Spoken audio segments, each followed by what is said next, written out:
एक नई स्कीम आई है जो कि लॉन्च की गई है प्रधानमंत्री मोदी जी के द्वारा लाल किले से। यानी कि 15 अगस्त 2025 को मोदी जी ने कहा है हर एक आदमी को जो कि नया रोजगार लेगा किसी भी कंपनी में तो उसको मिलेंगे 15,000 रुपये। और ये 15,000 रुपये उसको तो मिलेंगे ही, साथ साथ में जो आदमी उसको एक नौकरी भी देगा उसको भी आपको हर महीने 3,000 रुपये दिए जाएंगे। आइए एक बार जानते हैं कि ये स्कीम क्या है, क्या क्या बेनिफिट्स हैं और किन किन लोगों को इसमें बेनिफिट्स हो सकता है। कुछ लिमिटेशंस भी इसकी देखेंगे, कहाँ कहाँ पर ये योजना फेल हो सकती है।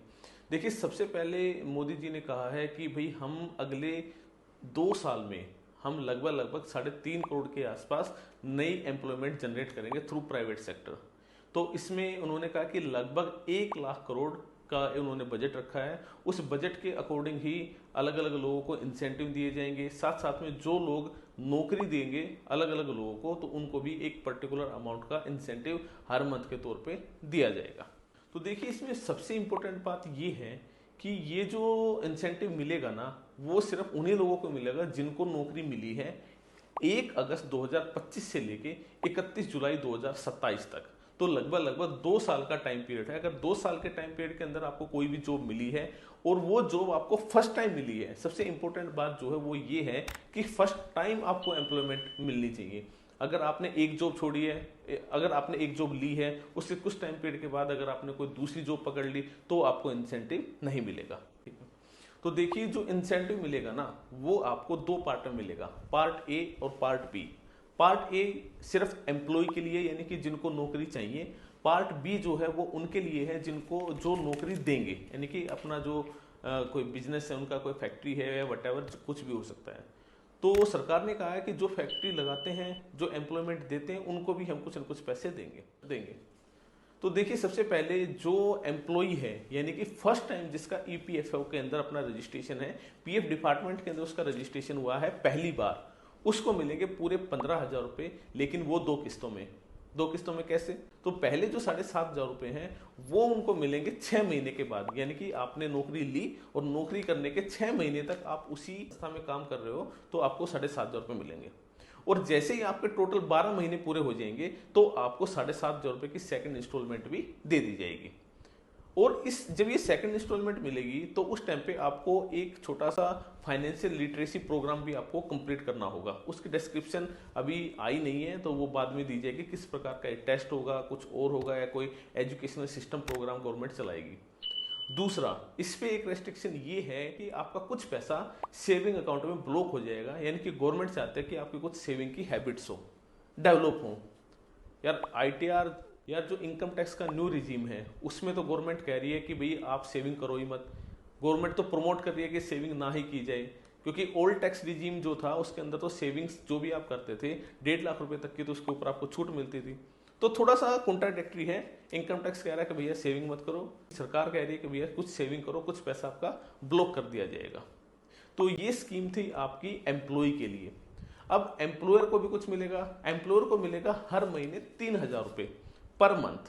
अगर उसके पास एम्प्लॉय रुकता है, अगर कोई नई जॉब क्रिएट करता है तो उसको 3,000 रुपये पर मंथ के हिसाब से दिए जाएंगे।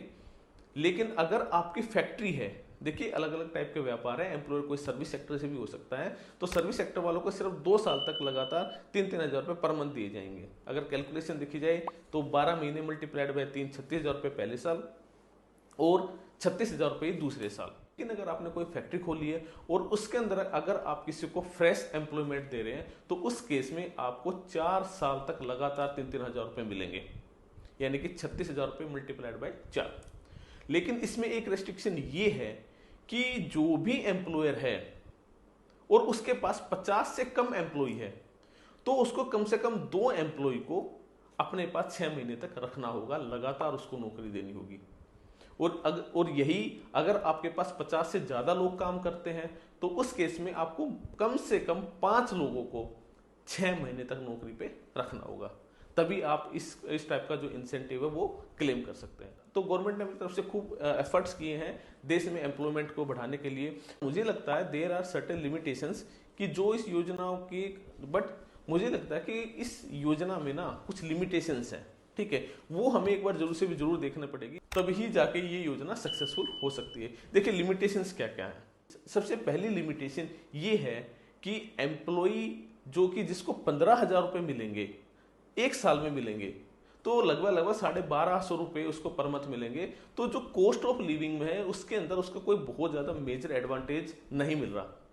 इंडिया में इन्फ्लेशन ज़्यादा है, कॉस्ट ऑफ लिविंग भी डे बाय डे बढ़ती जा रही है। जैन जी हैं, उनके कॉस्ट ऑफ लिविंग और भी ज़्यादा है, तो उनको बहुत ज़्यादा ये कंपनसेशन के तौर पे नहीं मिल रहा, तो उनके लाइफ में कोई बहुत बड़ा चेंजेस नहीं आने वाला। दूसरा, जो एम्प्लॉय अपनी जॉब को सिलेक्ट करेगा उसके लिए 15,000 रुपये मिलना, वो भी 7,500 रुपये 2 बार में, तो वो जॉब करने के लिए उसका कोई डिसाइडिंग फैक्टर नहीं होगा। तीसरा, बहुत बार इंडिया में क्या होता है, घोस्ट एम्प्लॉयमेंट दिखाई जाती है। घोस्ट एम्प्लॉयमेंट का मतलब क्या है, डमी कैंडिडेट, रिलेटिव्स, कोई नोन, और उनको ही अपना एक एम्प्लॉय दिखा दिया जाता है और गवर्नमेंट से इंसेंटिव लेने की ट्राई की जाती है। क्या हर एक एम्प्लॉयर रेडी है? क्योंकि इस देश के अंदर बहुत सारे एम्प्लॉयर तो ऐसे हैं जिन्होंने आज तक अपना ईपीएफओ के अंदर रजिस्ट्रेशन नहीं करवाया। इसमें कुछ तो लोग डर के रजिस्ट्रेशन नहीं करवाते, कुछ लोग जानबूझकर कंप्लायंसेस को फॉलो करने के लिए नहीं करते। इंस्पेक्टर राज है, अभी भी देश में चल रहा है, तो उससे बचने के लिए लोग अपना ईपीएफओ में रजिस्ट्रेशन नहीं करवाते। जब तक ईपीएफओ में रजिस्ट्रेशन नहीं होगा तब तक आप एम्प्लॉयमेंट भी नहीं दे सकते और इंसेंटिव आपको नहीं मिलेगा। एक फैक्टर ये भी है कि ये जो स्कीम है पहली बार एम्प्लॉयमेंट के लिए है, यानी कि जो पहली बार एम्प्लॉयमेंट को अवेल कर रहे हैं। बाकी का क्या होगा, बाकियों के लिए कोई स्कीम से इंसेंटिव नहीं है, तो ये भी गवर्नमेंट को एक सोचना पड़ेगा। और लास्ट पॉइंट जो है वो है अनऑर्गेनाइज्ड सेक्टर। इंडिया में बहुत सारा सेक्टर, बहुत बड़ा सेक्टर ऐसा है जो कि अनऑर्गेनाइज्ड है, अनस्ट्रक्चर्ड है, तो वहां पे भी तो लोगों को एम्प्लॉयमेंट मिलती ही है। तो वो जो एम्प्लॉयमेंट मिलती है तो उसके बारे में भी गवर्नमेंट को सोचना चाहिए कि उसका क्या सोल्यूशन हो सकता है, और जो लोग ऐसे अनऑर्गेनाइज सेक्टर में काम कर रहे हैं उनको किस प्रकार से बेनिफिट दिया जा सकता है। तो ये सारे पॉइंट्स गवर्नमेंट को देखने पड़ेंगे, तभी जाके इस टाइप की जो स्कीम्स जो बनती हैं उनका एक इम्प्लीमेंटेशन ईजी होगा। देखिए बहुत सारी स्कीम्स ना इंडिया में बनती हैं, ऑन डॉक्यूमेंट्स बनती है, स्कीम्स चलाई जाती हैं, अनाउंसमेंट्स की जाती है, पब्लिक को खुश किया जाता है, ठीक है, बट उनका एक्चुअल में इम्प्लीमेंटेशन किस लेवल तक होता है और कहाँ तक वो फ्रूटफुल रिजल्ट लेके आती है, वो सारा भी हमें मॉनिटर करना पड़ेगा। अदरवाइज स्कीम्स आएंगी, स्कीम्स जाएंगी, बनेंगी, और बहुत सारा इसमें करप्शन भी होता है, तो वो सारी चीज़ों को देखना होगा। और अगर इसके ऊपर प्रॉपर एक मॉनिटरिंग की जाए तो शायद कहीं ना कहीं पे 15,000 रुपये बेशक एक छोटा अमाउंट है, ठीक है, बट उससे एक देश के अंदर, इकोनॉमी के अंदर एक कैश का फ्लो होता है, गवर्नमेंट की तरफ से फंड्स इन्फ्यूज किया जाता है, और वो ओवरऑल इकोनॉमी के अंदर वो थोड़ा बेनिफिट देती है। तो ये सारी चीज़ें, फैक्टर्स आपको देखने होंगे। अगर आपको कोई ईपीएफओ से रिलेटेड या फिर किसी एम्प्लॉयमेंट से रिलेटेड कोई डाउट है तो आप हमें लिख सकते हैं, हमें बता सकते, we will try to solve your problem. तो इसी के साथ आप सब लोगों का धन्यवाद, थैंक यू।